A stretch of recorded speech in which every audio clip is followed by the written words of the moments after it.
yay. Hi. We Hi, made hi. it. Thanks for doing this. Oh, of course. Thank you. I I'm the one yeah. thanking you. Well, I was like, of course, yeah, you probably were thinking of all kinds of things. And I was thinking, oh, I should have said this, or maybe I should have said that, or I don't know. But I thought, No, well, I maybe think we it just was finish great. it, then we're done. Yeah, Yeah, yeah, yeah, yeah, yeah. I think you did we good. can finish it. And if there's something you wanted to like add or talk about that you want, you wish you would have said differently or whatever, we can certainly do that. We'll Um, see. Yeah, we'll just. I don't honestly don't even remember what it was, but it'll come up. yeah, it'll come up. It'll come up. You staying warm enough? Yeah, I think so. Actually, today, even though it was only, I think, 14 or 15, felt so much warmer because it's Yeah. been a nightmare. Yeah. How Yeah. cold did it get over there? Well, we were below zero. Yeah. I don't know what the wind chill was. That was the worst. Yeah. Yeah, We don't have any that's the wild part. snow. You have snow though, right? We've got I've just got just barely, like in my driveway, I don't have any snow. Kind of out in my pasture, I've got Oh, just maybe an inch of snow at most. We really haven't had a lot of snow. It's been so warm that when it snowed, but we're supposed to get dumped on in the that's next what I few heard. days. Yeah. Well, and I know for a fact that it's down in Central Oregon, where my have family and friends both down there. They're over a foot they have. Yeah. So I think that's I think coming. that it might start tonight and here. Yeah, I think that's coming. The last time I checked the weather, it was tomorrow night that it's supposed to start. And of course, me and all my teacher friends were like, please have a snow day, please. What grade do you teach? I teach high school. I teach math at Deer Park High School. I didn't know. I don't know why I didn't know you were a teacher. That's great. Oh, Great. yeah, I taught at the college for a little while, taught math at Eastern for a little while. It was at Deer Park and then at Eastern. And then the principal at Deer Park called me. He's like, hey, I got somebody retiring in another couple of years. Would you consider coming back? And of course, I'm still good friends with, the ladies that I made friends with there back then when I worked there Yeah. before. And Yeah. so, it's a Yeah. commute, but Yeah. I love it. I love it up there. I love the community, Yeah. the people, the Oh, I'm kids, so glad. Good. yeah. Well, that's Yeah, I really great. like it. That's Yeah. great. Yeah. So it's good. Yeah. But Good job. thanks. And because you worked at Palisades School, right? Yeah, we were just, K through 12. I mean, I'm sorry, K through 6, 26 kids in the whole school. Oh, wow. I Yeah. think the whole time I worked there, the highest we had, yeah, I think the highest enrollment was when I first started, which was '05. And that was, I think we had 42, 43 kids. And 90, immigrant kids. And so when they changed a lot of the housing for our orchard workers, we lost a lot of families. So we almost cut our enrollment in half. So, Oh, wow. but yeah, yeah, yeah. And then It was those good, kids, but it was oh, I'm sorry. I didn't mean to interrupt you. no, no. I just was saying it was good while it lasted, but it was, Yeah. And those you know. kids went to Eastmont High School, right? Did they end up at Eastmont? Okay. Well, some of them, not a lot, but like there's another family here uh, that works here on the ranch, and they choiced out and went to Ephrata. Okay. But our buses take them into Wenatchee. Yeah. Yeah. Either way, it's a bus ride from where you're at.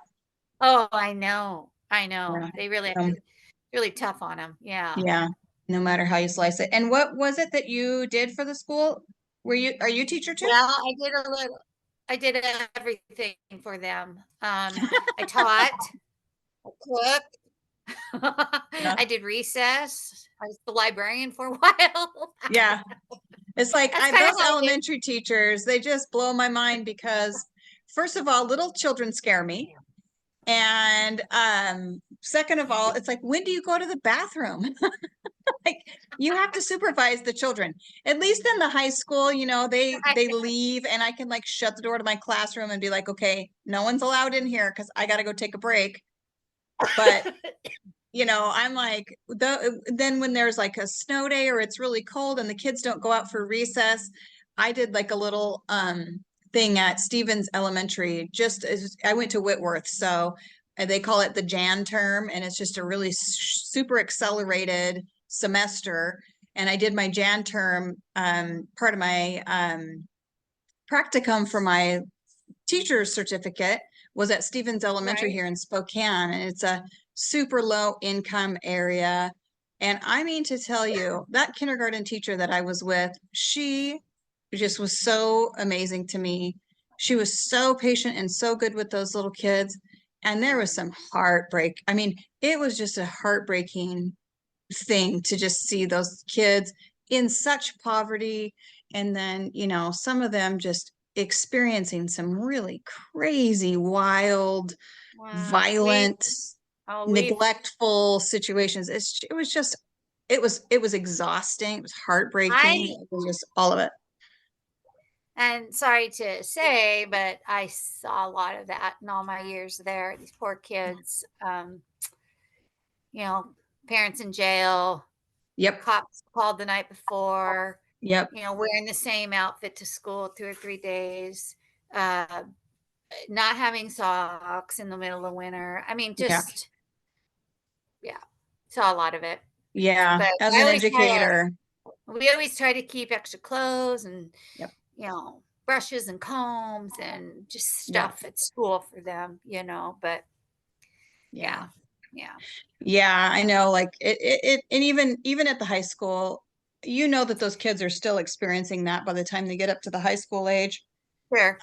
They're better Yeah, at yeah, masking it though. They've yeah, kind of figured out how to play that game and yeah, sort of mask what they're kind of going through, which is it's sad, you know, that they've just kind of grown up and got that figured out, yeah, yeah. but that they've had to do that. I know. I never really got numb to it. I still always felt bad. Yeah. And then you get angry because a lot of it could have been prevented or avoided by the That's the hard part is, you know, it's like, gosh, how do you that's a tough balance to do as a teacher to see that and not overstep a boundary. Cause then well, you there's can't say sometimes, yeah. you almost And can't, it, you know this. You just can't hardly say anything anymore. right. Can't hardly do anything anymore. Yeah. You don't Um, want to cross a boundary. You know, uh, you don't want to upset anybody really, but then at the same time, we're mandatory reporters being in education. And so if we see something, we have to report it, which I'm for glad it. for that because it just takes the Yeah, decision out of my hands, you know, like yeah, yeah, if I suspect in any way something's going on, I've just yeah, got to report it and that's just how that is. yeah. Um, but but it's still it's like I even know. that, you know, feel like that's going to have some fallout and some consequences and it's just tough. It's just kind of tough to be in that. It's a tough. I felt like during my exit interview, I was really honest with my boss in the aspect of telling her I didn't find teaching rewarding anymore Yeah. in where I was. Yeah. And it was more because the kids had turned so disrespectful, Hmm. and I went all the years I taught, I was demanding respect. Yep. You know, kids wanted the boundaries, and so we Yeah. gave it to them. You Yeah. know, Yeah. and now there's just Yeah. oh well, what do you Yeah. do? Yeah, Lucky for me, I haven't really experienced that, you know. very But lucky. again, Yeah, you know, I haven't really taught younger kids. You know, I've been around some younger kids just as part of my education, but you know, like I was at the college and then, you know, and yeah, being at the high school, definitely had some yeah. kids be disrespectful, but I'm so lucky that my administration, they really are supportive. And so I just am like, okay, you go to the principal or go to the vice principal and you can explain to them why you needed to feel the need to behave that way. But Right, for the most part, I get, you know, we get along pretty well and we have fun and we, you know, try to great. we great. try, and I love my job. I enjoy my job. And there's days when I don't. There's days when I come home and I am questioning what, why, how, but for the most part, I'm still doing okay. But when, like you said, when you just get to the point where it's like, that's not rewarding for me anymore. Well, You're just it every day, then you did the right thing, because there's so many it people that wasn't. stay in it and then they're just mean to the kids, or they just can't, Well, like that's pointless too. I, So, I, I was funny because all the kids gravitated to me, and yeah, I just had the knack to teach, and sure. I could teach good and taught them how to. I don't know. What I did one on one and what I accomplished worked. Is that your cow pug? No, Is it's that the the cow cowboy pug? corgi. It's one of the cowboy corgis. Oh, Um, oh, but he. oh, there's the cow pug. There he I'm is. not kidding. I've never had a pug. Well, Pebbles was pretty tough, but with so much drive for cows. I know. That's hilarious. He's really Yeah. tough. That's I great. know I gotta I get some more love it. footage of that. I love your posts about that dog. He's so funny. I got I got this little wiener dog here that he's chilling out Oh, with me. This is oh. Oscar. This is Oscar. This is one of the many freaking animals that I got from Melissa Kadich. Melissa Kadich, if you hear this, I love you. You're just one of the best people in the universe. And no, do not ask me if I need any more animals, because I'll say He's yes. really cute. Isn't he cute? Yeah, he's a Well, little miniature wiener dog. that's who I bred my girl to was Melissa's male corgi. Did I tell you Yeah. that? Which Yeah, one? Bear. Bear? Okay. He's Oops, I'm sorry, cute. buddy. Yeah, because He's we had, when she had Mac, I used Mac, oh, and did okay. oh, who was there was another one. Can't remember. I don't I She sold really she sold him to a family in Ephrata. oh But really? I can't remember. He's a sheriff, um, or was. I don't Hey, remember. Oliver. Anyway, so yeah, so I was like, yeah, Yeah, this so is I have I Melissa did to thank for this one. And almost all my corgis. Jeez. well, But like I yeah. said, I'm pretty sure I've got the Bessie out. I'm pretty sure I've got her pregnant to Bear, Oh, who I good. think's adorable. Oh yeah. And yeah, we'll see. I didn't realize they can do a blood test now, but she's had morning sickness and stuff, so I'm pretty sure she's pregnant. Yeah. Well, at least with dogs, Doesn't you don't have know. that long to wait to find out like that. I It's a know. couple of months and they're having pups or they're not. It's not like a human or They a should horse. be. I know, and they should. No shit. It's it should be Valentine babies. If I will see. Oh, yeah, fun. So That's fun. Yeah, so yeah, I got the corgis, I got an Anatolian from her. I got a bunch of cows from her. We bought some heifers last fall from her and a steer. So yeah, I was like, thank you. But no, I love her. She's got so many animals up there. It's just hysterical. Well, I knew them back when well, I mean, I grew up with the Cadditch kids anyway. We all junior rodeoed okay. together, and Steve and my dad were best friends. Okay. Um, and so I was there when Steve got those stupid ostriches, and it's just and we had, just always something going on. It was a lot of fun. A lot of fun. But yeah, so Cool. I had some people asking like, okay, so how do you know Maria?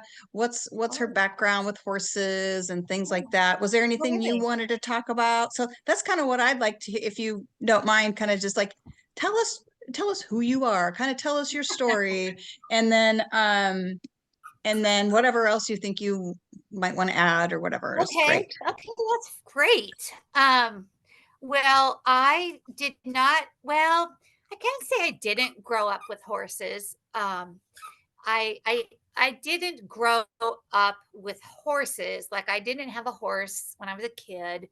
I loved horses as soon as I knew what they were and knew that So my grandparents were immigrants on both sides of my family, Italian, Swiss Italian immigrants, and come over, and my great grandparents and my grand and came over here and worked their way west. And on my mom's side, half of them resided in California, and half of them went to Seattle. And on my dad's side, they ended up in Washington, Seattle area.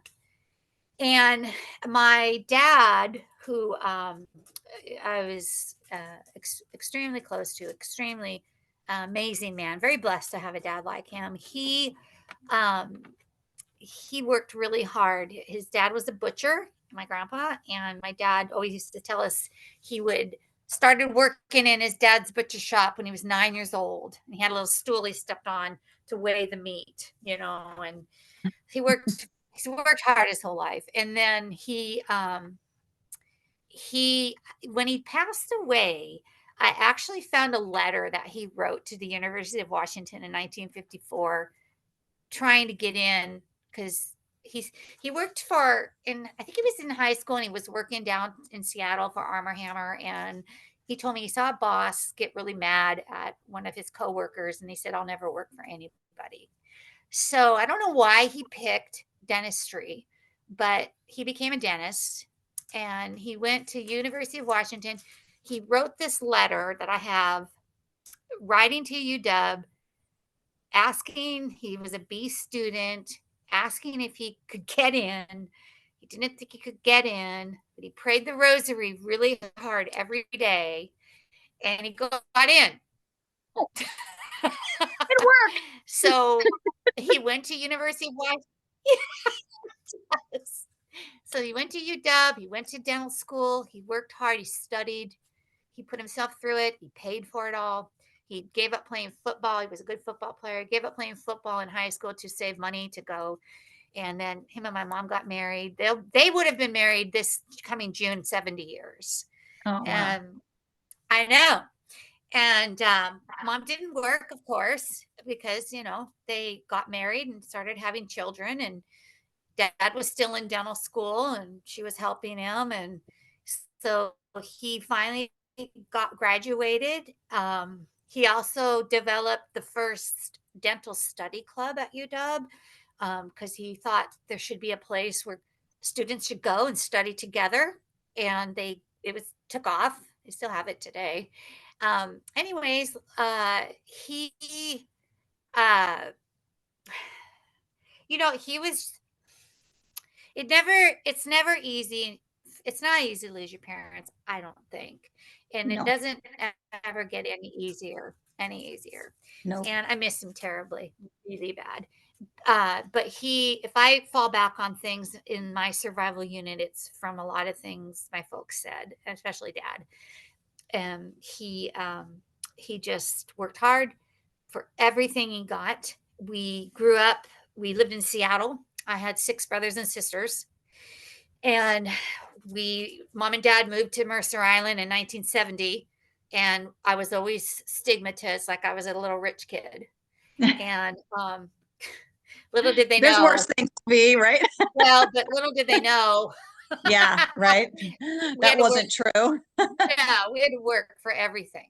I Yeah, mean, we just yeah, did. yeah. Dad, Most people dad don't built. get rich from just, It was never having it handed passed to down. us. Like there's, Yeah. especially in America, like Uh, people have yeah, worked I for what used to they get have. offended by that. Yeah, I was offended Yeah, by that because, yeah. I just, okay, so I was raised Catholic. I went to Catholic school. When I graduated, when I got into high school, there were no Catholic high schools on the East Side. And a new school opened up. It was Eastside Catholic. 2 grades, 9 and 10. And I begged my mom to go because all my friends were going. And she lectured me for 3 hours one day. If I ever get an attitude, if I ever get a little attitude, because she figured a lot of those were wealthy kids, Oh, Bellevue, you know, and she said, if you start getting an attitude, I'm gonna get you out of there. Little did we know, we were all misfits. We all came from Issaquah, Monroe, Snow. Plus, it was 1980. Right. God bless the 80s. So I'll back up just a little bit. So when I was about 11 or 12, my relatives that I had in California were ranchers. And I got to go down there and spend summer times on the ranch. And so cousins, and so that's where I really, that blossoming of love for horse, even though I didn't have a horse, blossomed. I'll tell you something super funny. So it was 1984, graduated from high school, and it was like I didn't really know quite where I wanted to go to school. So I enrolled in two community colleges. I enrolled in Bellevue Community College and Green River Community College because Green River had an equestrian class. So here I am driving down there and my 1969 Firebird going to class, and they're talking. I'm on my first class in this equestrian class. I don't even know what it is. Had to do with horses. And I'm sitting in class, and everybody in the class is talking about their horse. So I go home and I said, Dad, everybody in that class has a horse. I don't have a horse. A few days later, I came home and my dad said, Maria, I got you a horse. I went, what? What are you, crazy? No, big, beautiful, thoroughbred, off the track. One of my dental friends has him. He's just going to give her to you. I'm like, you got to be kidding me. So my brother, he had an old Ford Bronco, Chevy Bronco. Him and I hook a U-Haul horse trailer up to this Yes. old 1980 Bronco. We drive up to pick this horse up. I'm so excited. I mean, the visions are, I just can't stand my excitement. So we pull up to where the horse is. And the people are like, yeah, she's over there. So we pull up to the horse, and my brother goes, is that her? That's what they're telling me. So here sits this little Appaloosa mare with no tail and no mane. Oh, And no. she's really homely. But you know what? You know what? She's my horse. So That's we all that load her matters. up in the trailer. We take her home. I boarded her at the stables where I busted my ass cleaning their stalls every day to keep her way out in the back. It was a cutting horse barn, and they didn't want anybody to see her. So they made her go way out in the back pasture. I'd hide an Appaloosa out back too. Sorry, I hope I don't offend any Appaloosa owners. So I got her back to health. I put weight on her, got her looking good, rode her everywhere. I started team panning on her. I just did everything with her. And then I did finally move to California because that's where I wanted to be, on the ranch, my family, rent down there. I took her with me, went down there. And so that's just so basically that's a little Reader's Digest of the horses. I did tell somebody this the other day though, because I really believe if you have the love for horses, it's in your blood no matter where you come from. Because back to my dad being a dentist, he had a patient who had a big tree farm over there, and we used to go and get our Christmas tree from him every year, and he had horses. And I could not have been more than 3. And I seriously will never forget this. We were in the stalls looking at the horses, and my dad threw me up on one of his horses. And I'll never forget the feeling, how that felt. Little did And he I was, know. that's sealed the deal. That's when it started. And then 18 years later, I got the Appaloosa. Oh my gosh. That's funny. I mean, I've ridden some pretty nice little Appaloosas, don't get me wrong. They can be fine. I've also ridden some not very nice Appaloosas, but I've also ridden some not so nice quarter horses too, so She ran off with me one time. I thought it would be a great idea to go for a ride in the snow. I had a hackamore on her and I was bareback in ski pants. And she ran Oh all the way man. back to the barn with me. I couldn't stop her. I Oh, mean, we had a horse this time. And her name was Dreamer, and that's just about the perfect name for this horse. She was half Arabian and half thoroughbred, and her head was in the clouds 100% of the time. She really was a dreamer. And my poor sister, that horse took off running with her, ran down the road and up over the hill and off over the hill they went. And she's screaming the whole time, whoa, whoa, whoa, this horse is just gone. And then we're just like, oh my gosh, we got to go get in the car and go chase this horse down. It just took my sister over the hill. And pretty soon here she comes. She got her turned around and back, and the horse came running, or the horse just has decided, like, oh, I guess I'm running the wrong direction because the barn's behind me. Horse turned around and came running back. And that horse didn't last very long. It was pretty much gone after that. I don't remember, like, maybe it lasted another week or two at our place, and my dad's like, we're not doing this. My stepmom bought her because she was pretty. And and my dad was just a nice enough husband that he was like, okay. But once and right. then he finally got her to agree, like, okay, this is probably not the best place for this horse. Running up, Well, her place was that she didn't I buff. got, I did get, a lot of people made fun of her, but she was my horse. Yeah. And so basically, um, when I was in California, we called him Grandpa Phil, and he was married. He was in our family by marriage, and he had the ranch. It's all new. We had horses, and he showed working cow horses in the 40s and 50s. Oh, wow. And he would take me out behind the barn down there in the corrals. Yeah, he was friends with Les Vogt's dad. Okay. And in fact, I have a bit that Les Vogt's dad built, from Oh, him. wow. And he would take me out behind the corrals, or behind the barn there on the ranch, and teach me working cow horse moves on the ranch horses. But they were all broke and then spayed bits because that's what he did. Sure. So I got a lot of horsemanship, really, I got a lot of horsemanship just riding after cattle on the ranch. Fell off so many times. I got horses stuck in the mud. I mean, I fell over. I mean, that's how I learned. Yeah. And then when I I lived there for about 3 years. And then when I was coming home, I bought a really nice 3-year-old filly to train for barrels, which I should have bought a finished horse, but I took her. And I'll tell you a little bit about that, just a little bit, because I didn't know anybody in barrel racing really back then. This would have been about 1988, 87, right in there.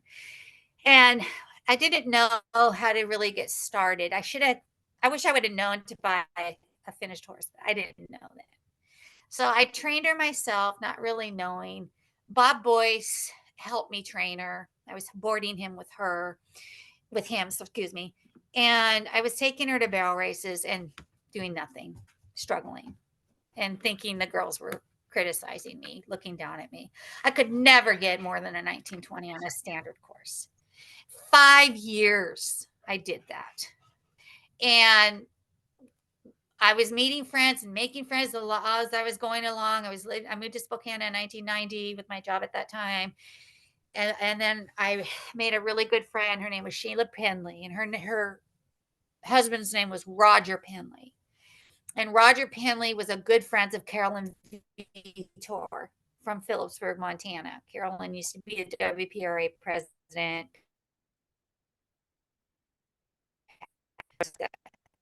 And Roger called Carolyn, and Carolyn told Roger she needs to go to Gillette, Wyoming, and meet Bill Mencken. He's one of the biggest barrel horses in the country. He'll find her a horse. So I drove to Carolyn with that mare. Now was 8 or 9 or 10, big, beautiful, smoky Dester Sorrel mare. I took her Carolyn V tours to her house. I spent the night with them. I got up the next morning. I drove to Butte, Montana, and flew to Gillette. And Bill Mankin picked me up at the airport. We went to his house. I walk in his house, and it's wall to wall trophies, trophy saddles, buckles. His daughters are over the top, excellent. They won everything. And here I am. I've never cracked over a 19 on a standard. I mean, honestly, I specifically remember watching a girl's barrel run one time and looking at her and going, how do you get your horse to do that? She goes, what? I go, how do you get him to turn the barrels like that? So Bill had a whole lot of horses for me to try. They rented the complex in Gillette. I went there. I'm all by myself. And the horses were all lined up and girls were coming with horses. And I'm like, what the hell?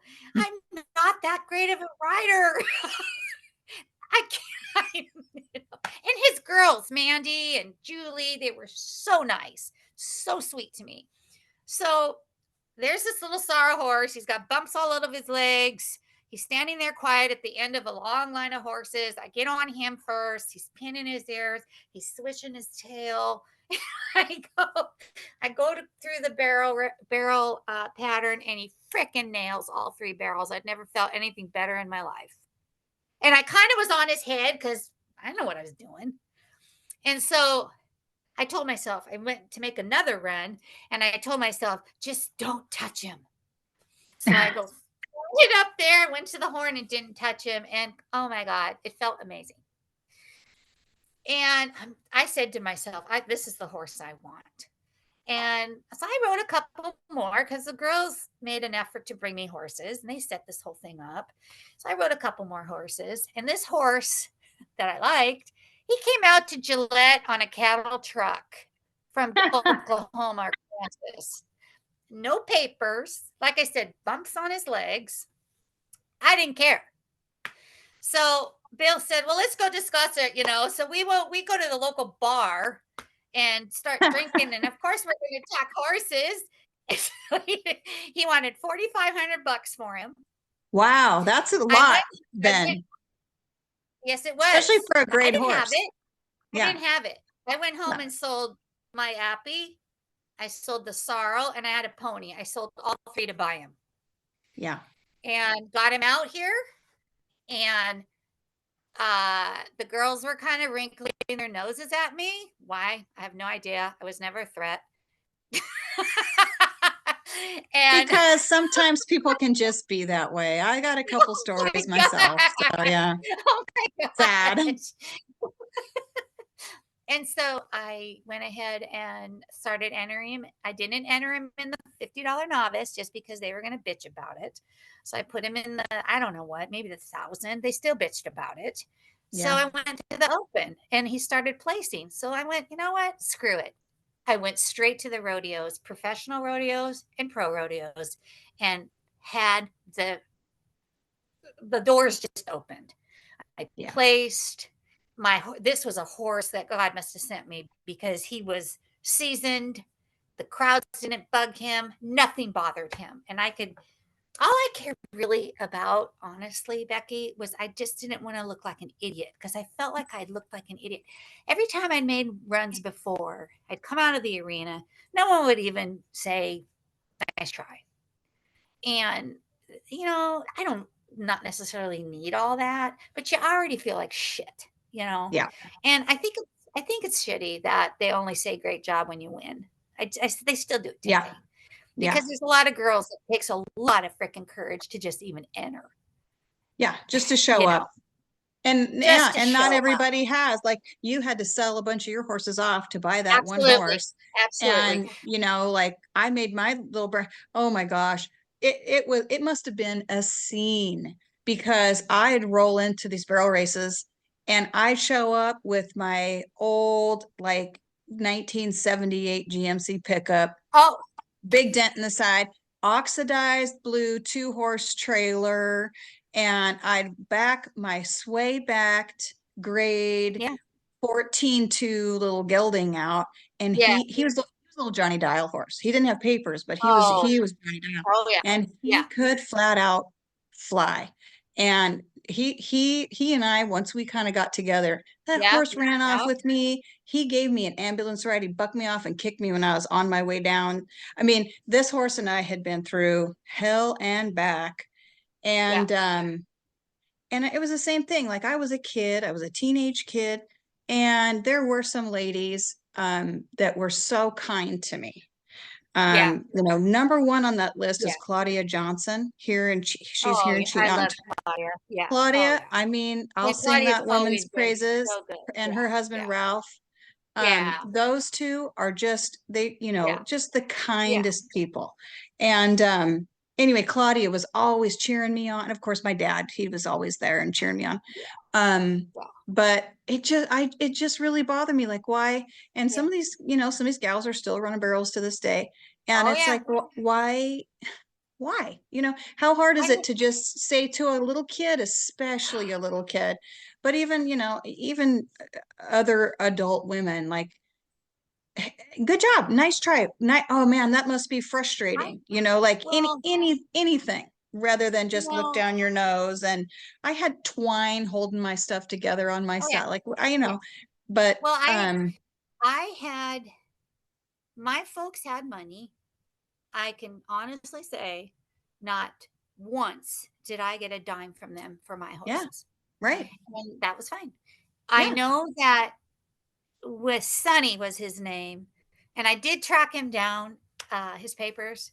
He ended up being, I think, 15 when I bought him, and he's still at 17, 18, a girlfriend of a really good friend of mine from Deer Park.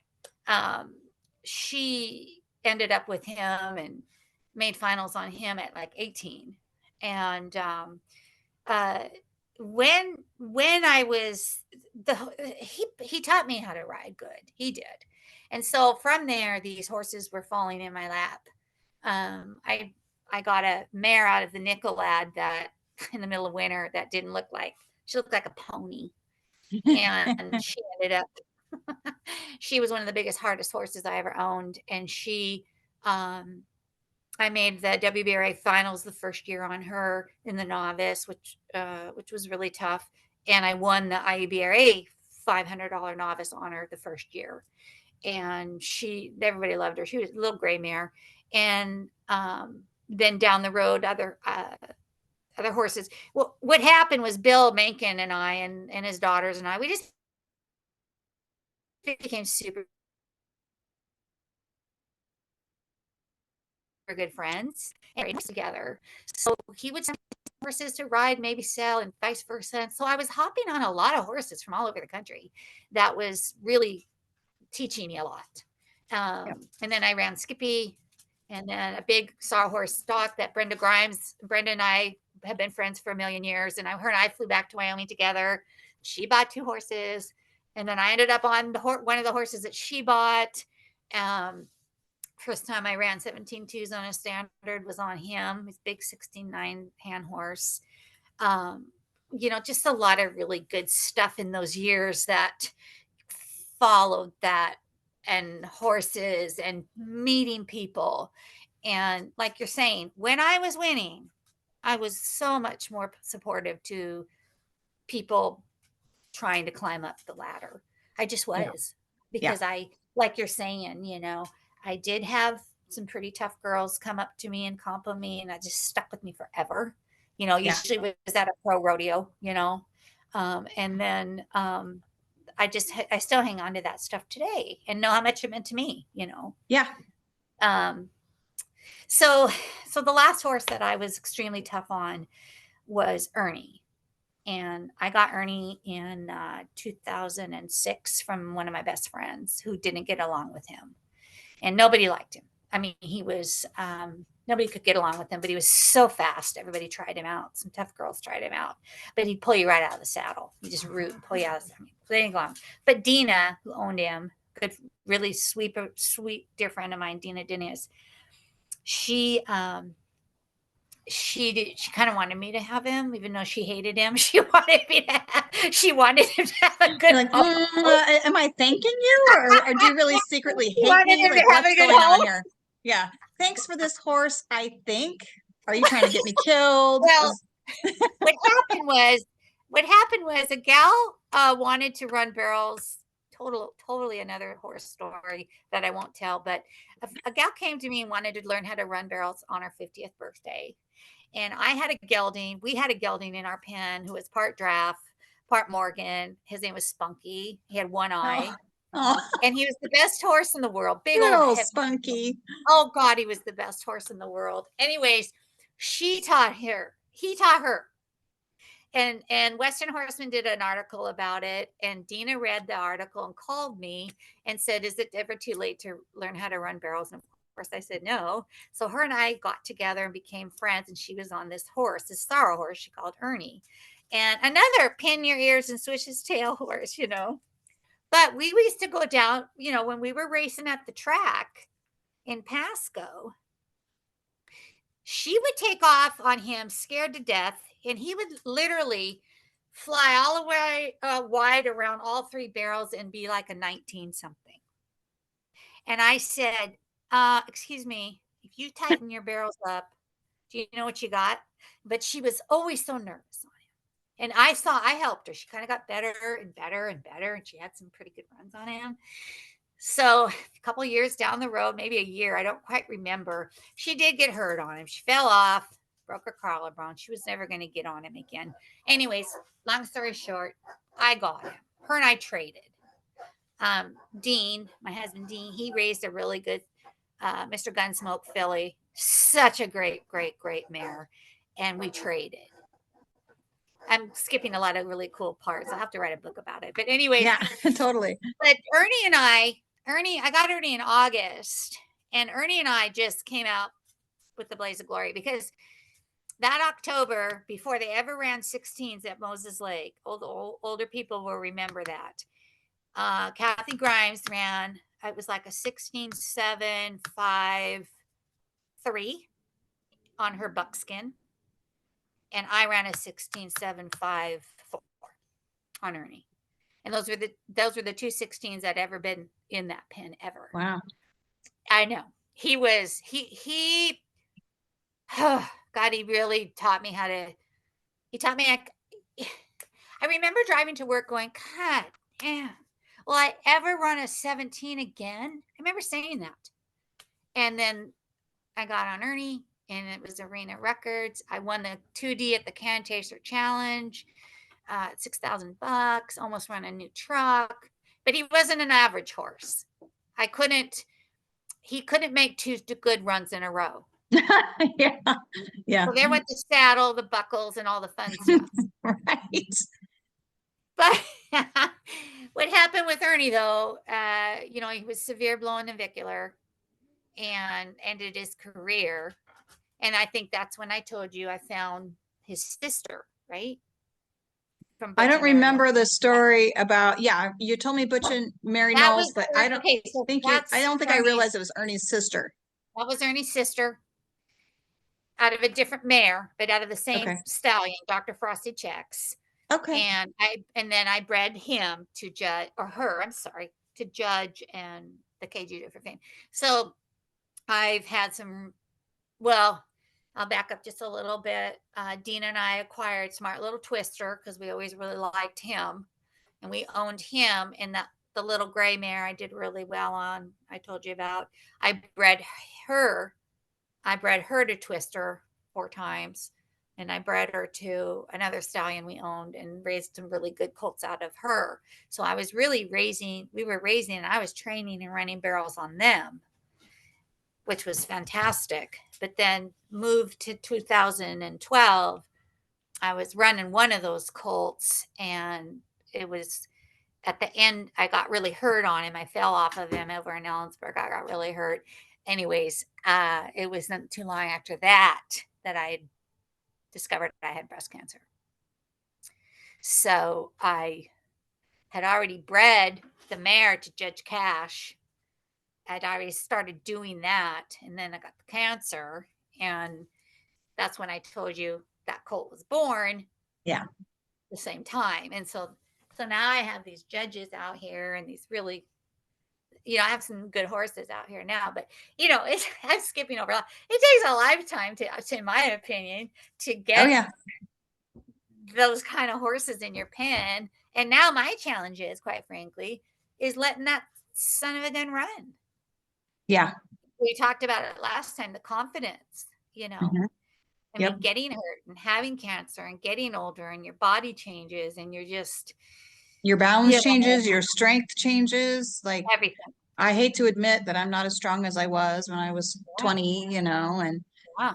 yeah, a lot of stuff changes when it's harder. And you don't have that support. You don't have you don't have those women there saying, you're not going to hear, they're not going to walk up to you and go, I can see, you having a tough time, but you still got it. I still believe you got it. You have to tell yourself that, because no one else is Yeah. going to tell you that. Yeah. I will But say, and I wish I knew who it was, but I bought this bay horse, and he's finished barrel horse, and I just wanted to go play on him. I didn't care. I just wanted something that I could get on and just go ride. Didn't turn out that I could do that. But anyway, I bought him, and then 4 days later, I took him up to Twin Willows up here in Deer Park, and I just took him around the barrels. And I told you this on the last one. I fell off of him. We were coming around the third barrel. He goes diving in, and all I can think of is this is really going to hurt, right? So I'm like this, trying to kind of like keep him up and keep his shoulder up. yeah. And he just shoulders right into that barrel. Thank God he didn't get my shin. I was like, fine, better your shoulder than my shin. But I'm like this, and he just dives in. And so I just went, bloop. I zigged, he zagged. Yeah. And, I reached for the saddle horn, and it just wasn't there. So off I go. Thank goodness for the ground crew. Nice soft dirt. Rolled, got popped back up. Somebody went and caught him for me. That was nice. And I got out of the arena, and I'm just like, I just wanted to crawl out of there. I was like, I wish I was hurt. I wish they could come get me out of here in an ambulance, because I'm so embarrassed. But I go walking out, oh my gosh, can't believe this. Yeah. It's never happened to me before. Never in all of my years. I've just never fallen off a barrel horse, fallen off other stuff, but when they're trying to buck me off. But anyway, so this gal came up to me, and I wish I knew who it was. I didn't, I don't know who she is. I don't know her name. Blonde, super sweet. She comes up to me and she's like, don't worry about that. It happens to the best of us, you know? And that like meant so much to me. And then of course I've known Becky and Roy Rose for a lot of years. Yeah, me too. Yeah. And Becky came to a next one, and she's like, what are you doing with your chin strap there? So she helped me. And I was like, just so much stuff I just forgot. But Becky was so kind, and she and I have chatted about stuff, and she's so encouraging and kind. She's very sweet. And I so, know. It's so they're out wonderful. there. Yeah, Yes, people they are out are. there. But that Well, one that's gal what, didn't know me from Adam. And that was that's what really, happened when I think I told you the first. Well, I love going to Powell Butte to those races down there. They're my favorite. So it was the last year's first race, the spring challenge. My first run, feeling aggressive. Boss, I mean, I've smoked the first, smoked the second, third barrel. I'm rushing up there. I'm so confident. I'm flying through the air, saying to myself, oh, I'm going off. Hit the ground. And I was so mad because, not that I fell off. Well, yeah, I fell off because I really wanted to finish the run. yeah. Yeah. So, I mean, that was last spring. I'm like, what is happening? He's been in this pen a million times. Oh, I was so mad at him. So Yeah. mad at him. He spooked at the banner. Oh, And I yeah. was like, oh, maybe it was a saddle. And they're like, oh, no, I think he just was working. He just turned out from underneath you. And I'm like, okay. So I did a time only. Spooked at the banner. I could have killed him. You're like, is this your first day? Cleaned up my leg, and but I rode the rest of the weekend. I was not going to. Right. But you're right. A lot of people ran over, and they're like, oh, are you okay? And I'm like, yeah, I'm just really mad because I wanted to know what my time was going to be. Like, we were smoking that run. Dang it. Oh man, it did I know. it did make me feel a lot better. I mean, I'm still pretty embarrassed about it. I'm just like, oh my Oh, gosh, but yeah. you know, I've come off during the barrel pattern over the years a lot of times. It just yeah, happens. Yeah. yeah, Horse will go this way or a horse will go that way. I mean, it just she's whoever said that, she's right. It happens to the best of us. yeah. Yeah, so yeah, I guess it just had to happen. It had to happen to me then, and hopefully it doesn't happen too much more. But But yeah, and also, with um I will say too, if people are, asking about my horse background, I probably didn't really start really riding super good until I got married because Dean is so talented with a horse. He trained for years, mainly working cow horses. He doesn't think he's any good at it, but he's exceptional and he can read a horse really, really, really good. And so when we weren't arguing, when he was helping me, I learned I learned a lot. yeah, right. but just but just riding cow horses or horses that are broke the right way on cowy horses, they will, in my opinion, they'll really teach you for barrels or whatever you're doing. In my opinion, they really teach you how to sit and balance and ride and get out of their face, get out of their way. I mean, how many times you go to a barrel race and how many girls are going through the gate yaking on their faces? Yeah, I honestly think they just don't know. You know, the right. day, Yeah, the days of yeah. putting heavier bits on, I to me are still gone. They should be gone. They're gone. Yeah, yeah, Yeah. Even yeah. that big old Judge Squash horse of mine, he's huge. And he's a big, strong horse. But you pick him up and say, "Whoa," and he's He not going to run was. through your hands. Yeah, he's going to Yeah, stop. He's going to slow down. Yeah. yeah.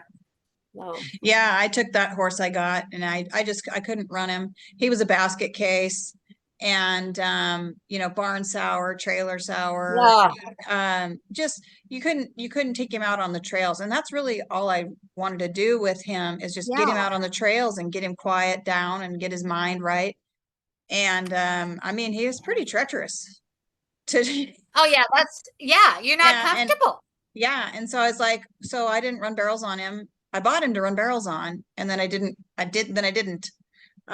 for about a year, and I just took him out, and we just go back and forth through a gate, back and forth through a gate. I don't care if we were out in the Yeah, middle of a wheat field. If he saw a gate, yeah. he was just nuts gone trying to get through Uh, that gate. And so uh, finally I'm like, okay, so we go out to the state park out here, a nice little arena. We just walked in and out of the gate. I'd walk him out, do a little loop, we'd walk back in. Walk him out, do a little loop, we'd walk back in. I'd walk him to my horse trailer. We just do laps and laps and laps around that horse trailer until he'd relax. And then walked him off away from that trailer and let him relax away from that trailer. I mean, just little things like that. I could just ride him for 15, 20 minutes at a time. yeah. And shoot, now Walking he's, it real he low. still has his moments. Every now and then he's just like, oh, okay, and Yeah, he wants to yeah, be goofy, yeah. but he's really just come such a long way. I mean, we got pictures all over of him, me out checking cows with him and, Oh, doing all good, that stuff. good. And he just got it's just a heartbreaker. He just got diagnosed with navicular. So I'm just like, oh, How old is I'm he? finally to the point. He's 18.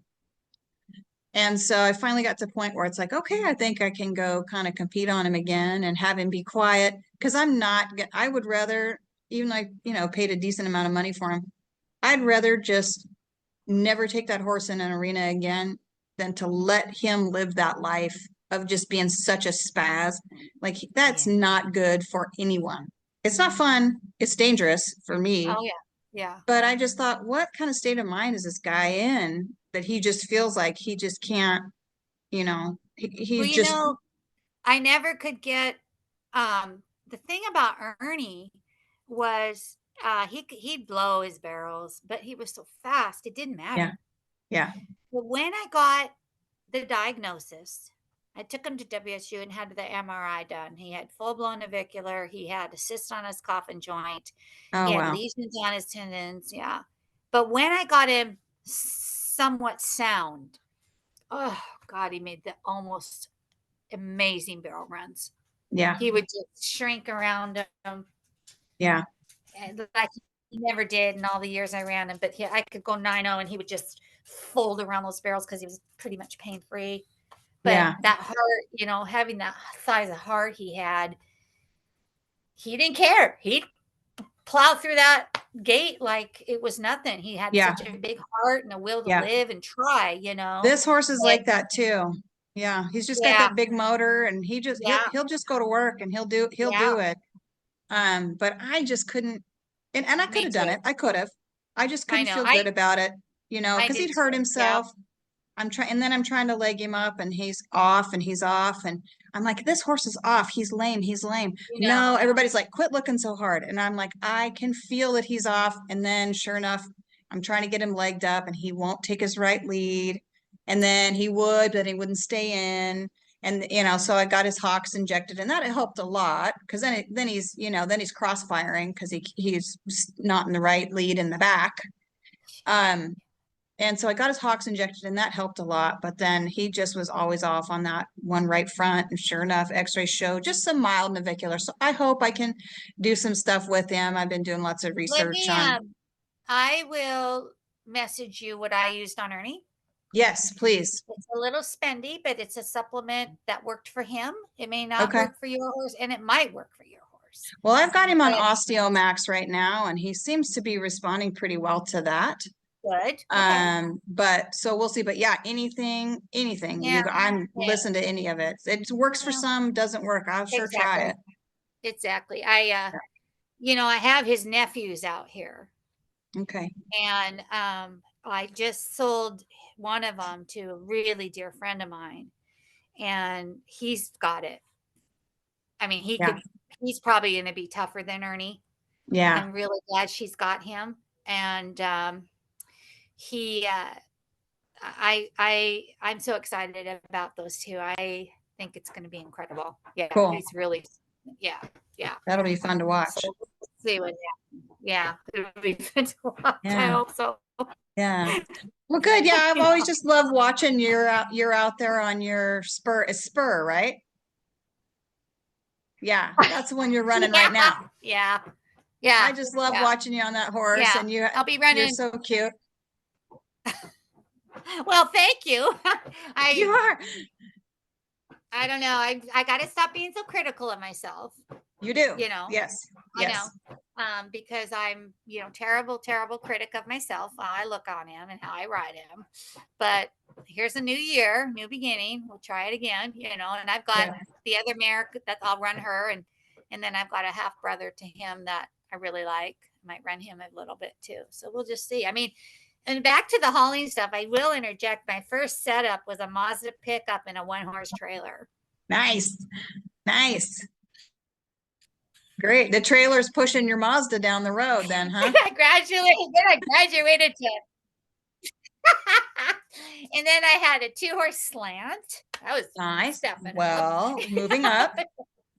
I did not get a brand new living quarters, which is what I'm pulling right now. I did not buy that trailer brand new. But I ordered it until I was, it was 2016. So how old was I? 40 something or 50 something. First time ever. I always bought used. So, these people that go out and buy these brand new rigs before they're old enough to drive, I have no idea.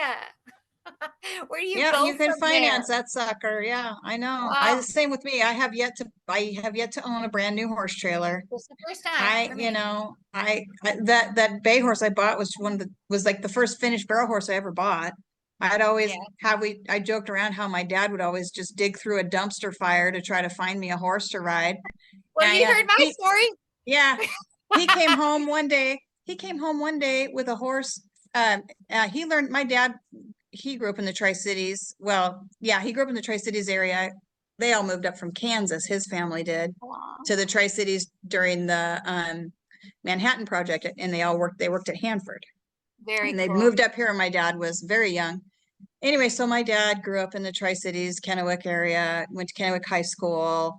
And he met Les Patterson, of course, and went to this bulldogging school and, knew Les for years. Well, Les had called my dad up and Johnny, my dad's name's John. That was I my said, dad's name. lads called him Johnny. Johnny, I got a horse for Becky. I got her off the track and she's a AAA, blah, blah, blah, blah, blah. Okay. All right, Les, we'll try her out. So we go, we get her.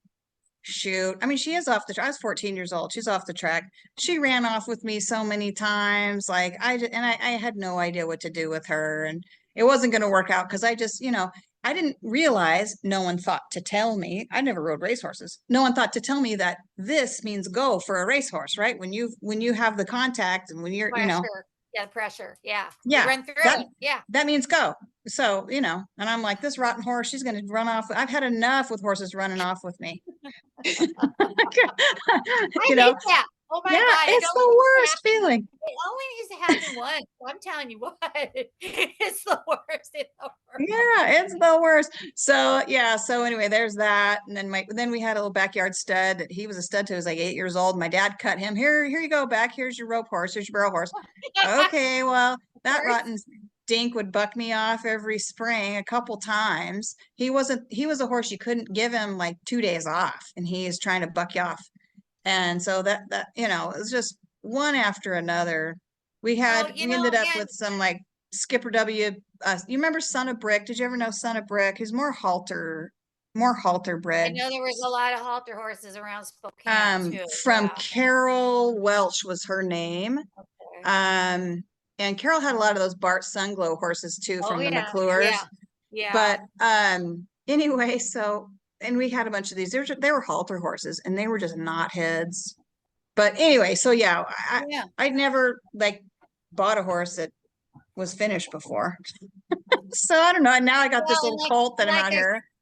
Well, here's the other thing about buying a finished horse, which I know the barrel horse world has changed so much. And the girls are doing it. They're spending big money on these horses to go in. I get that. But, there used to be, you bought a finished horse and there was a pretty big amount of time it took to get with them. Yeah. Nowadays, you buy a finished horse and you enter the next rodeo in place. It's just better horses, I guess, trained better. I don't know. I don't know. Better riders I than me, maybe, but Yeah, because I've been raising them, and like we said, how long does it take to raise them? They're pregnant forever, and then you got to watch them grow up forever, and then man, finally get on them, and that's what I went through with Spur with the cancer. He was born when I was diagnosed, and I would go out to his pen as a yearling, a 2-year-old, a 3-year-old, and sit there on the fence or just lean on the fence crying, wondering, will I be alive to ride you? I just want to be alive to ride you. And so then I would ride him and say, God, will I ever be able to run you? So, I just, I remember those days because it might have followed from a bad scan result. Who knows? But, he always came over and nudged me. It was like he just still was delivering that message to me. Yes. I just, I mean, I'm ecstatic. I'm running barrels on him, and I shouldn't be so down on myself for not being up higher in like even the 3D, but damn it, I want to be because I know he can be. And I just want that for myself, not to prove anything, just for myself, Sure. When you go from the 1D to starting over overnight, there is a huge percentage of us women that know what that's like, but we're just not the ones we're not the ones they talk about. Right. Exactly. The ones that are talked about with social media and everything are the ones winning. But the ones that are trying and starting over and used to win and are got good horses and waiting for that to come and everything, we don't get it's not like we need it, but you know what? We should be talked about. Yeah, because for sure. The reality is that's the kind of people. That's who makes up a barrel horse. That's what makes up a barrel race. Right. If it wasn't for us entering, those others wouldn't have a place to run. Right. Yeah, totally. And those women, we women, you're working your guts out all the time. And I know that in your case, you've been sick as a dog, you've been not feeling well, and you've gone out there and you're just Yeah. there. Yeah. And, Exactly. You're and, exactly right. and yeah, like you say, those gals, they're kind of standing on your shoulders, really. Yeah. And Yeah. I've done plenty of donating, and I will continue to do plenty of donating. Right. Right. But I'm gonna work hard, and I'm gonna have my horses be happy, and I'm just, gonna go have some fun. I just And think I'm there's gonna a learn and grow. I do think that there is a place, or there should be a place just as important, where the winners are winning big, which I love to read and watch those smoke and runs and hear those stories just like the next person. But there should be just as big of made up of women like we're talking, that are Yeah, starting over and training their own horses and seasoning their own horses, which is one of the I hate seasoning a horse. I hate hauling horses down the road for the first time, because it's yeah, just a lot of stinking work, right, And the older right. you get, I mean, I when I started hauling these judge caches, I always wore a helmet the first few times, because Hmm. they're jumping sideways, then seating me all the time. Right. But I'm not saying it's just the judge caches. I mean, probably come from the mayor. I don't know, but I was very Well, and careful. you've got those high powered, hard running horses. There, Well, a he lot can of do them are it on a hot, dime, and there's no warning if and they're if he quick and they're jumps. athletic. Yeah. Yeah, But I don't know if I'm wording that right, but it would be nice to see as much camaraderie and support and social media support, or whatever you want to call it, for the gals that are continuing. That's the word, continuing to strive to be their best and get there with sure. their horses, as the ones that are already there. Hey, more power to you. You got $100,000. You got $500,000 to spend on the horse. Who's me to take that away from you? More power to you. And you can Hmm. go in on the horse. Fantastic. Yeah, and I do like watching those runs. But Sure. there's also got to be a balance, because we're Right. all on common ground. We really Yep. are. Yep. I really, really believe that. Zach, in fact, somebody said that to me a long time ago. There was a couple gals arguing. It was a long time ago. I just thought of this. I think it was at, like, I don't know, Ritzville or Cheney. There was a couple gals arguing, and I remember just going and saying to them, "Hey, we're all on common ground here." I mean, it Good for really you. is. Yeah. Yeah.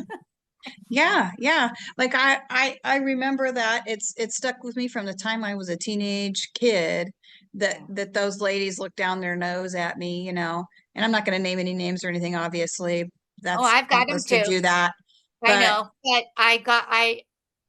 I know there's the saying that it's in everything, yeah. but they are pretty thick in Yeah. those. Yeah. Yeah. But Yeah. I'll also never forget the gals that were kind and supportive, and Yeah. and all that. So it Yeah. matters, it really matters. And I hope to, It like, absolutely does. just be I know that you're that with people, and I hope that I'm that with people as well. And it doesn't matter Absolutely. to me what it is, whether it's horses or whether Yeah. it's, Yeah. whatever I'm doing. Yeah. I mean, I talk to people in the grocery store, especially elderly people that look lost. I'll go, "Can I help you? Are Yeah. you looking for something?" It's just in Yeah. my mom was that way, my grandma was that way, but Yeah. I don't mind it. I like Yeah. helping people, if I Oh yeah. can, Oh you yeah. know? Yeah. Yeah. Yeah. Like I said, at my dad's funeral, I said, it was something, one of the many things that stuck with me about him is, like, if we saw a horse trailer on the side of the road, we stopped. It doesn't matter if we're late, it doesn't matter what we're doing. If there's somebody broke down with horses, Yeah. we stop, period. Yeah. And Oh, that's yeah. kind of what and Absolutely. you're not too good for anybody. No. Don't you think, don't you No. ever think that you are. I remember one time I used to ride, it was junior rodeo, so I was riding cows. Thought I was so tough. And I was actually. And I I love got, it. and yeah, and this is when Ralph McLean brought the cows, he was a stock contractor from, and so he Right. brings his waspy buck and stock cows to the junior rodeo. Oh, And it man. was the first time I got bucked off, and I Oh, almost made it. I almost made it, but I got bucked off. got a no score. Judge picked up my hat and he handed it to me, and I ripped it out of his hand. I was so just mad at myself. I didn't even look at the judge. I just ripped Oh it out of my man. hand. Yeah. And my dad was behind the chutes, and I went to climb back up over the chute, and he was behind the chutes, and he's like, "You turn your ass around." And he didn't say ass. He goes, "You turn around and you go apologize to him Oh right yeah. now." And I knew when Yeah. my dad said something through his gritted Yeah. teeth that he was mad. Yeah. And so I just boop, crawl back down. "I'm really sorry. I'm really sorry." Judge is like, "It's all right. It's cool." Patted me on the back. "I understand." And I got back behind the chute, and he's like, "I don't ever want to see you act Good like for that him. Yeah, again." good Yeah. for him. Yeah, Yeah. good for Yeah. him. Yeah. Yeah. He was a good Yeah, dad. So I often wonder about some of these kids that, well, I'll just leave it at yeah, that. I think about that too. And I think I knew plenty of kids that were my age that I went to high school with that were some turds too. So I don't know if it's really any worse or if it's just a different kind of worse or just a Well, different what kind of bad.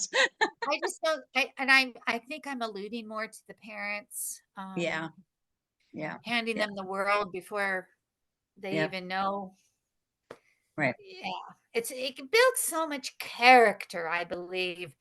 Yeah. Listen, if you can survive, like I lived alone for a long time. I didn't even get married till I was 32. And I had my horses and my dogs and my job. And I had this little cabin in the woods in Spokane. I lived and did all the work around. I mean, I worked hard my whole entire life. I still work hard. But if you can build that when you get diagnosed with cancer or anything, you're you've already built up your character to survive that.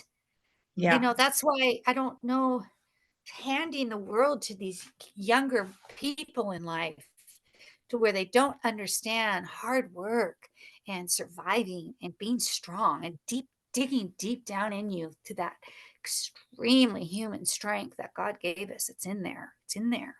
Yeah. If you know it's in there. I mean, how do you expect to survive anything that might be dealt your way? Yeah. Unless you learn, if unless you are taught that, uh, uh, you know, as you get older. I don't know. I don't know if I'm making myself clear, but Absolutely. Yeah. I 100% hear what you're saying. And I agree. Yeah. we're all born with that wisdom and strength. It's Yeah. just up to us to keep it alive And and harvest it and keep it strong, because you know right. what? You're going to need it sooner or later. Yeah. And that wisdom and strength didn't just get handed to us. Like you went through some fire to get that. Absolutely. You earned it. Absolutely. You earned Absolutely. that. Yeah. And that's the hard part as a parent, that I struggle with that too with my own kids. How much Sure. do I Sure. let them walk through on their own? How much do I take off It's their tough. plate? And Yeah. it's a tough balancing act. And who knows if I got it right or if I didn't get it right, or I'll We continue to, tried. you know, I You're tried. trying. You're And trying. yeah, and there's some stuff I went through as a kid that I never want my kids to go through, Yeah. but some of that stuff made me who I am. And so Yeah. it Yeah. it's like, yeah, it's a real balancing act. But my son is 29, just turned 29, and he's Wow. such a hard worker. He's such a hard Oh, worker, isn't that and great? he was one of those kids where I'm like, this kid. I joked around with him when he graduated from high school. I was like, they should make a graduation card that's like, "Phew, I'm glad you made it. That was close one." But he did. He got it. He I had bet a they three. do. He made it, and now he's doing electrical engineering. Like he's a suit, and he's working his guts out. He works really, really hard. But and See, he went into the military, so that might have something to do with that too. But that's it's a great. balance. Like you grow up, and I was like telling him now he's an adult, and I can talk to him, and I'm like, I'm just sorry for all the mess ups and whatever, but I did my best, and Look at that's all you. we can Bless your do. heart for doing that. Well, a lot of parents don't take it upon them to apologize, but bless your heart for doing that, because that's big, and kids want to hear that. Yeah. So, Yeah, and I tried to always do better for him than what I had, and I failed. I mean, I definitely had selfish moments and hey, whatever, remember what I said? Remember what but my dad used to say? You're only human. that's right. Yeah, we're only human. Yep, it's going to happen with the horses, going to happen with the kids, going to happen with the marriages, all that stuff. So, but Yeah, so well, I'm really glad. We should probably wrap this up. I think we've been on Yeah. here for about hour and a half. Um, Oh, well, and thank you again. I think that we had a really great talk, and yeah, um, I think you're doing a really fun, great thing. I'm so excited. I'm super, super stoked. I'm not going to give away who it is, but I'm super, super Oh, the stoked too next about one. the next one. And Let me just ask you, from towards you or from towards me? Do they live? Like, where do they live? I think almost about the same distance from you as they are from me. As far as you're talking about like region wise, like where they Yeah, live. yeah. Yeah, I'm just curious because that's the you're only not going hint to I'll give. But say. guaranteed, she's just a gritty gal that's worked her butt off for everything she's got and her family, and Good, just like good, you. good. And yeah, this is Oh, just that's it's just a fun exciting. project. If no one listens, it's been a great conversation. It's been so much fun. I think Like it's been really fun. I think it's been really, really fun. Like I said before, I've done mainly them for Seattle Cancer Care Alliance, and it was so funny because one of my nurses said she was so funny.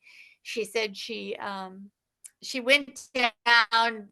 I don't know. She walked out and went over to one of the other parts of the campus to the bigger cafeteria to have lunch, and she was standing in lunch there, and they have a big screen up there with information and stuff coming up on the screen. She says, "There I am, barrel racing." And she's like, "Oh, that's one of my patients." yeah, So it's yeah, really cool. It's yeah, it cool. is Yeah. really cool. And Yeah. like maybe you said, I hope we're not a dying breed, Uh, but I just think there's something so special about people like you and the people, that I'm gonna talk to on here. And yeah. Yeah. I just Yeah. want it And documented. I just think what we were talking about, it's a different type, a different lane, so to speak, of women. But yet we have this common thread and we can so understand each other. It's Yep. like, oh yeah, I know what you're talking about. Oh Yep. yeah, I've been through that. Because Hmm. let's face it, you go to a barrel race, or most of the time, because that's what we do. And a lot of times you feel like you're all alone there Yeah. because I don't know, you just because you're not that, you're not the first or second place. So Yeah. I Yeah. mean, it's not always, but it's a Right. majority of it. Yeah. Yeah. And then I struggle with, after I said we should probably wrap this up, I'm going to do Yeah. what normally do, which is not wrap it up. Um, there's also a real big imposter syndrome that happens, and that's Oh really yeah. been something I've struggled with.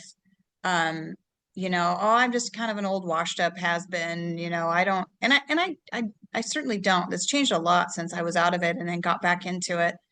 Yeah. Um, but I find myself doing that. Like if I'm teaching math at Eastern Washington University, that I Yeah. was, and sometimes I'd walk into the room and just think, gosh, look at all these smart people here. Do, what am I doing here? Mhm.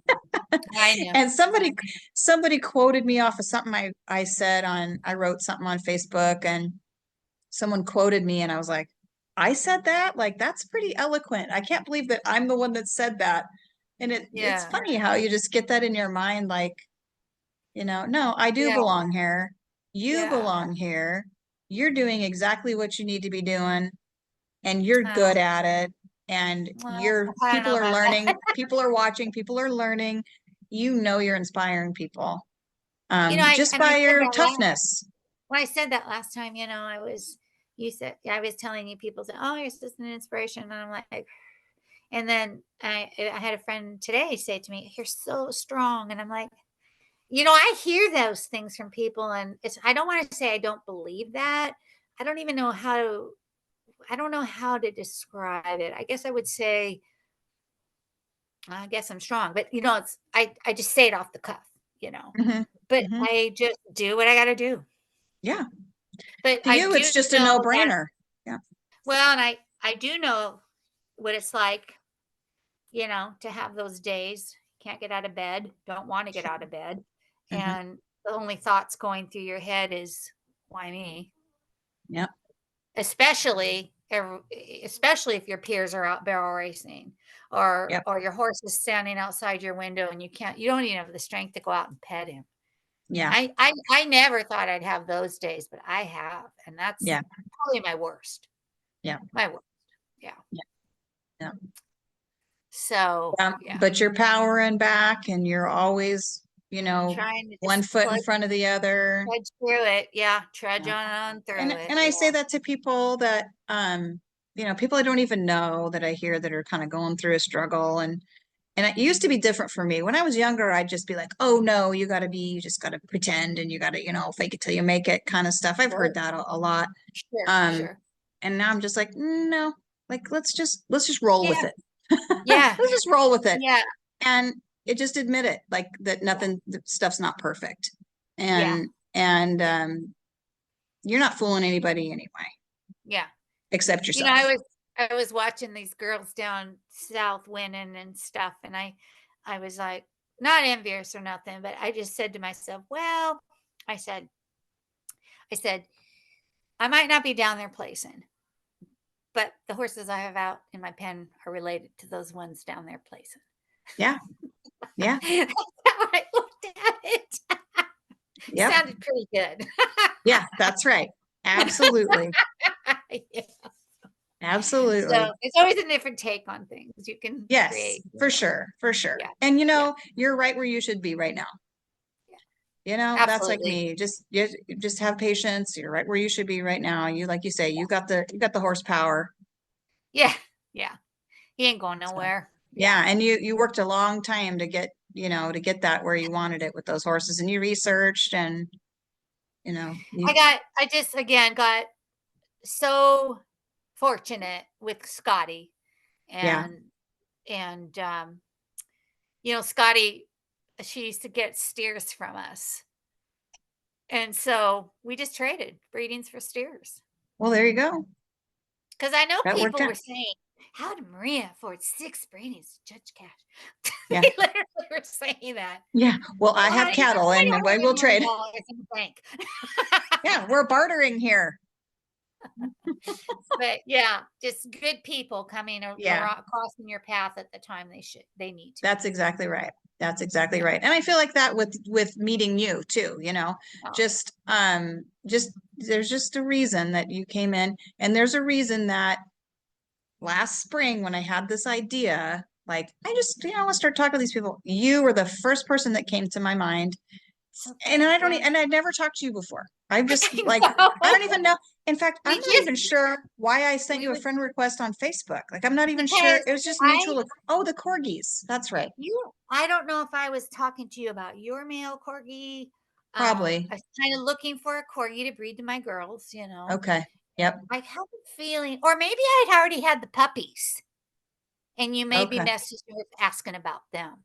Because Okay. those damn puppies, they don't even look like cowboy corgis. They look like purebred corgis. Yeah. That might have been it. Were you looking Yeah. for a male or something, maybe? I don't remember. I don't think And they so. weren't they weren't registered and they were cowboy Yeah. corgis. I think that was it, Yeah. maybe. Yeah. It might have been. I don't know if you were looking for male, or I don't remember. Something And like I could that. look But back in that my was why messages we were probably and find it. Yep, that's why we were But messaging you. Yeah, that's yeah. right. I Yeah. think So that must be why. so. Yeah, But that's it. So, yeah, the horse world, it's a small world. And then, and then such a I start small world. seeing all the stuff you're posting that was just so great. I mean, it's great. Like, it's really real stuff. So many people only post the great stuff, and they only post, like, I appreciate so much. I junior rodeo with Lindsay Schultz. It was Lindsay Rose at the time. And I appreciate so much when she posts stuff, like she's in her sweatpants and she's going out there and her hair's all a mess, or or she'll post something about how she looks like she's about ready to fall off one of her horses or something like that. And I'm like, thank you so much, because she's out there setting arena records and doing her thing. But it's like, yeah, let's just put some real stuff on there too. I just really appreciate that.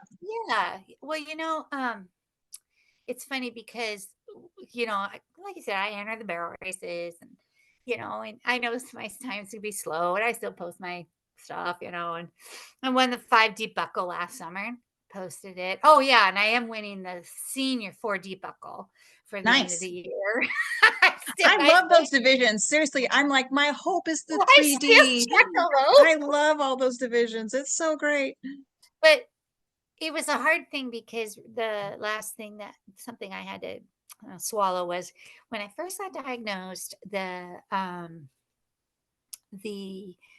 there was a social worker in Seattle that sat down with me, and she gave me a card, and it was a company. I don't like to use the word company, but it was a networking group called Hope Network of Hope. And what you do is you call them, and they hook you up with somebody in the United States that has the exact same type of cancer as you, but has been a long time survivor. So I got hooked up with a gal, and she'd been an 11-year survivor, and it instantly gave me hope. And because I just got diagnosed, stage 4. And so she was a big advocate for metastatic breast cancer and treatments, and she's devoted her life to it. And so every once in a while I check in, and she's doing good. I didn't really follow her real thick on Facebook because I don't get into the breast cancer stuff on social media. I just don't do a lot of that Yeah. groups, or I just never have been that person. Yeah. And so then I was kind of thinking about her and thinking about her, and I'm 10 years survivor. I'll be 11 actually, like her, this spring. And I hadn't heard from her, and so I found out she passed away. Mm. And so I crushed me. So then I started visualizing, I was running barrels, and I was like, God, is this going to be my outlook? And of course, Dean, he's always, it's not you, you're not her, it's a different person. And then I started seeing myself running barrels and riding him, and, just living, and bounced off of that quicker than I Yeah. thought I would, to be honest with you. Yeah. But I thought to myself, that's really what it's about. Just live. Yep. Because we're all terminal. Yeah. Yeah. And Some sooner than others, for sure. that's Yeah. it. Yeah. That's it.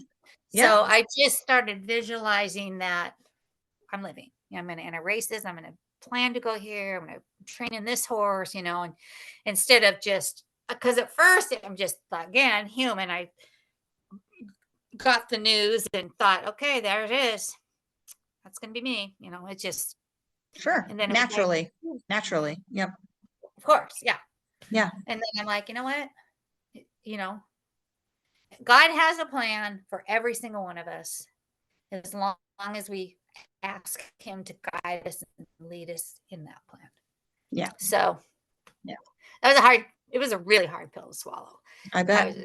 Yeah. But at the same time, I started like I said, I just was visualizing me living and riding my horse and, Yeah. doing that. Right. And then I actually bounced, like I said, I bounced out of it quicker than I thought, Yeah. but yeah, it's pretty tough. One of the worst things I'm dealing with is hearing friends or acquaintances being diagnosed with cancer. That's Mhm. been a hard thing for me because when I was diagnosed, nobody was getting it, and that was just the way it was, and that was okay, And now it's like I hear of another person that I know. Yeah. It's Is tough. that a stage that we're at in our life, do you think? It's like I remember my grandparents watching them, and then they just had a stage when all their friends were starting Friends to are die. dying Like, and how stuff, yeah. like you're young, all your friends are getting married, I and then all think your friends are so. having babies, I and think then so. now, like we're kind of in our middle age I where think so. now I think we're watching our friends get older. get cancer and get older, and yeah. Well, I have a lot of older friends that I've been friends Yeah. with for years that never expected them, or I never saw them that much older than me. But now they're older than me. Yeah. Like I ran around with them and entered rodeos with them. I might have been in Yeah. my 20s or 30s and they were in their 50s. Yeah. And now they're in their 70s and 80s and I'm in, approaching 60. See? Yeah. So I think Yeah. it's more that than anything. Sure. You're just getting Yeah. older, and the older you Yep. get, it happens. Yep. Yeah. So Yeah, for sure. So, well, okay. I'm going to let you go because I know you got stuff to do. We can talk all night. Well, we could, and we'll be a girl race, and there it'll be an overnight deal, and we'll be in the sitting in Oh, one, I your can't living wait. quarters or mine, Yeah, I glass can't of wait. wine, like we're totally like Oh, I we're can't totally gonna wait. do it. And Oh, again, if definitely. there's like we'll do this again. We'll do this again on Zoom. I appreciate you just being open about this and letting me post all this stuff, and you know, it's a lot of fun. I'm excited Yeah, about it. you're really doing a great So, thing. I really yeah. think I think you're gonna get a lot of gals that are gonna be listening and enjoying it. And I hope yeah, so. Yeah. And if I not, so what? I'm enjoying it. I was trying to think. I was actually thinking of a couple gals to suggest for you to talk Yeah, to. message me. I Absolutely. will. I will. Yep. Yeah, because I know some gals that got some incredible stories that would Yeah, I be have a couple. wonderful. Yeah, for Mhm. sure. I have a couple in mind too right now. And yeah, Oh, for good, sure message. good. I've actually had a couple other people message me like, "Oh, I know so and so." And I'm like, "Great. Tell them Yeah. I'm going to call. Give me their contact information. Let them know I'm going to call them." And so, See, yeah, that's so and I don't great know. because everybody can relate. Yeah. Say I'm sorry, say that again. I missed that. I said, see, that's what's so great because everybody can relate to that. Yes. To Yeah. the just the common, what we're Yeah. talking about. Yeah. Yeah. And like I said, this will be, I think, most of the people that I know, they're kind of women that are horse people, agricultural, Yes, farmers, yes, ranchers, that sort definitely, of yeah. stuff. But there's also a whole, like, I know some people that are just gritty, tough, super like mathematicians and Yeah, teachers and, like yeah, all walks of life. So yeah, I'm definitely not limiting myself, obviously, just to the good. horse people, but, Oh, um, good. but Yeah, yeah, that's so great. yeah. So, okay. Well, you have a great night, You too. and we'll maybe do this again on Zoom, but for sure we're going to do it in person. Okay, yeah, for Okay. sure. All Okay, right, Becky, Maria. thank you so much. All You right, bet. talk to you You take soon. good All care. right. Okay. Right, Bye bye. bye-bye.